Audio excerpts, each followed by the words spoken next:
Is this 연씨? 안녕하세요, 연씨입니다. 유튜브 시작하려고 하는데 궁금한 것도 많고 고민되는 것도 많으실 거라고 생각해요. 제가 긴 기간은 아니지만 직접 유튜버를 해본 그런 고민들, 문제들 전부 해결해드리겠습니다. 첫 번째로 촬영 장소예요. 장소까지 생각하지 않으시는 분들도 계실 거예요. 그런데 장소가 달라지면 통제 가능한 변수가 달라지거든요.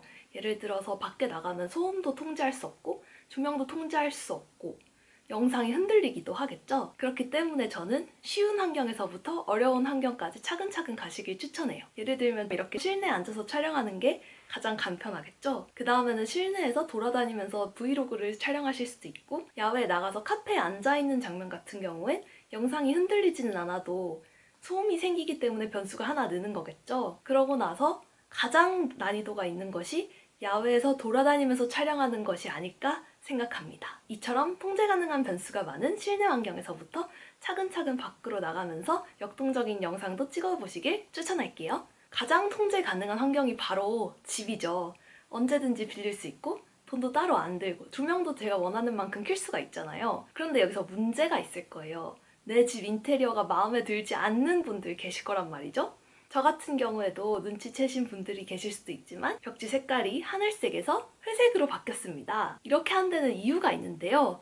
유튜버 분들이 괜히 화이트 톤의 인테리어를 선호하시는 게 아니더라고요. 화이트 톤의 인테리어를 했을 때 작은 방이어도 가장 넓어 보이고 가장 환해지는 효과가 있기 때문에 화이트 톤 인테리어를 가급적 추천드려요. 그리고 소품이나 침구류, 커튼만 바꿔도 방의 분위기가 확 달라지잖아요. 그런 의미에서도 다채로운 영상을 만들기 위해서 화이트톤이 가장 유리하지 않을까 생각합니다. 제가 보유하고 있는 가구들은 전부 제가 중학교에 올라가면서 구매를 했어요. 10여 년이 흘렀단 말이죠. 그러다 보니까 색이 자연스럽게 누래지고 보기에 썩 깨끗하다는 느낌을 주지는 않았어요. 그래서 제가 선택한 게 바로 필름지입니다. 이 부분에 대해선 따로 인테리어 영상을 만들도록 할게요. 두 번째, 많은 분들이 고민하시는 촬영입니다. 가장 크게는 카메라를 사야 할지 핸드폰으로 촬영할지가 고민이실 것 같아요. 이 장단점에 대해서 말씀드릴게요. 우선 핸드폰 같은 경우에는 손떨림 방지 기능이 좋고 이미 내가 갖고 있는 자원을 활용할 수 있고 배터리 용량이 많은 편이에요. 또 상대적으로 카메라보단 가볍기도 하죠? 하지만 단점이 있습니다. 저는 갤럭시 S10 플러스를 사용하는데 전면 카메라 화질이 그렇게 좋지 않아요. 그렇다고 후면 카메라로 촬영하자니 내가 지금 어떻게 촬영되고 있는지 모니터링 할 수가 없잖아요. 모니터링 하면서 촬영하고 싶은데 정면 카메라의 화질이 떨어질 경우 영상의 퀄리티가 떨어질 수 있다는 단점이 있습니다. 또 두 번째로는 지금 저는 카메라를 활용해서 촬영하고 있는데 배경이 상대적으로 흐리게 나오고 제가 더 또렷해 보여서 영상에 입체감이 생기신 걸 느낄 수 있을 거예요. 그에 비해서 상대적으로 아직까지는 핸드폰으로 촬영했을 때 이 정도의 입체감을 내기는 어렵다는 단점이 있습니다. 자, 그러면 카메라를 사용했을 땐 어떤 장단점이 있을까요? 우선 장점부터 설명드릴게요. 카메라를 사용하시면 색감, 영상의 깊이, 핸드폰으로 촬영한 것과 다릅니다. 또 이 부분까지는 생각하지 못하셨을 수 있는데 요새 핸드폰으로 하는 일이 한두 가지가 아니잖아요. 저 같은 경우에는 결제도 하고 한때는 QR코드로 방문 출입 기록을 남겨야 하기도 했고요. 이처럼 다양한 일에서 핸드폰을 사용해야 되는데 만약 하나의 핸드폰으로 촬영을 진행한다면 촬영하는 동안 다른 일을 전혀 할 수 없을 거예요. 하물며 카톡 받기도 어렵겠죠? 그렇기 때문에 카메라를 사용하시면 촬영을 진행하면서 핸드폰을 사용할 수 있다는 장점이 있습니다. 또 카메라로 촬영을 하시면 SD카드에 보통 저장이 된단 말이죠. 그렇기 때문에 핸드폰의 용량을 잡아먹지 않아도 되고 저 같은 경우에는 삼성 노트북과 갤럭시 핸드폰을 쓰는데 SD카드를 뽑아서 노트북에 연결하는 방식이 영상을 옮기기에 훨씬 더 빠르고 편리했습니다. 다만 카메라를 사용할 때 생각보다 손떨림 방지가 잘 안 되더라고요. 저는 GV1을 사용할 때 손떨림 방지 기능을 활용해 보았는데 그 기능이 사용이 되면 배경이 흐물거리는 것처럼 보이는 안 좋은 현상이 있기도 했어요. 또 마이크가 핸드폰은 원래 통화 용도로도 나온 제품이잖아요? 그에 비해서 카메라는 마이크의 성능이 떨어지는 상황도 있었습니다. 또한 배터리 문제 많은 분들이 공감하실 것 같은데요.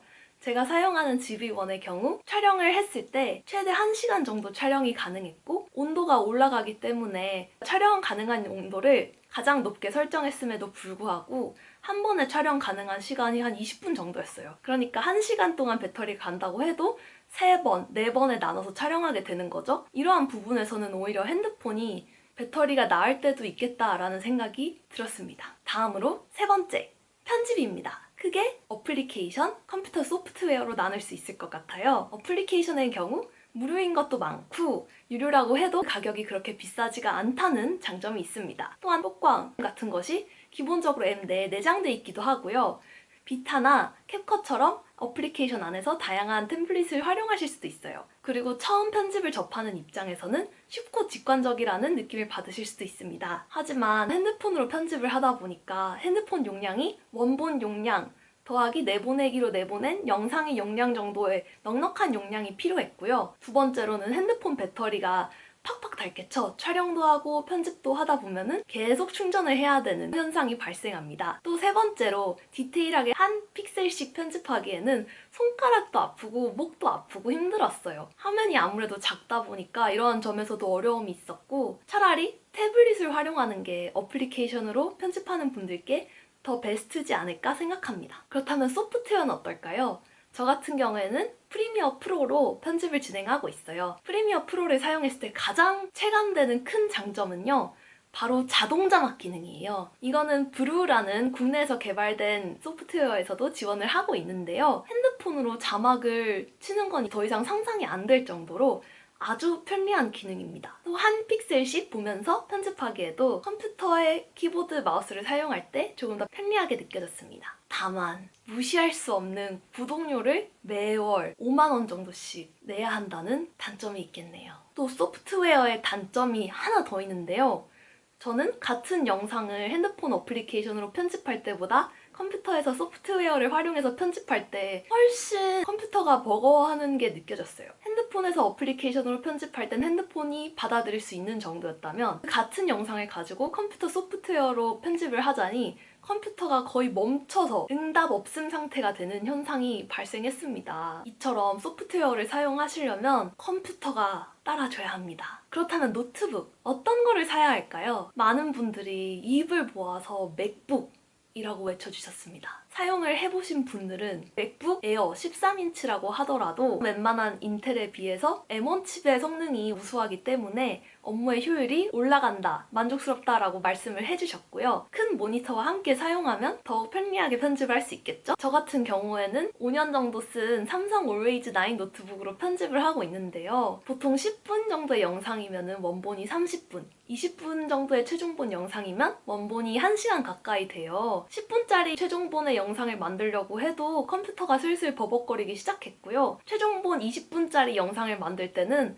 결국 컴퓨터가 아예 돌아가지 않는 현상이 발생했습니다. 그래서 저는 방법을 최대한 알아보다가 프록시라는 거를 사용해서 겨우겨우 편집을 끝마칠 수는 있었어요. 그렇지만 프록시를 사용했을 때는 편집할 때 좀 더 낮은 화질의 영상을 보고 하는 것이기 때문에 최종본을 영상을 내보내기를 한 이후에 처음 본다는 그런 점이 조금 불편하지 않나 싶고요.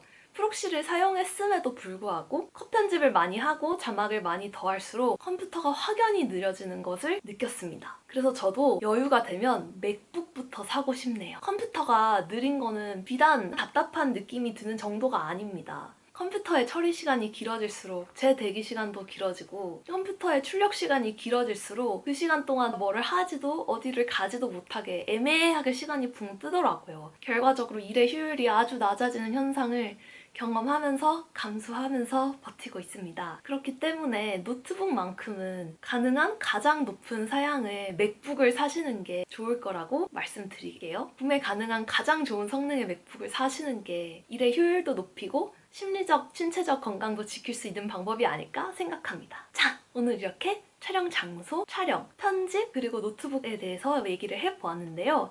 요약을 해보자면 첫 번째로 촬영 장소.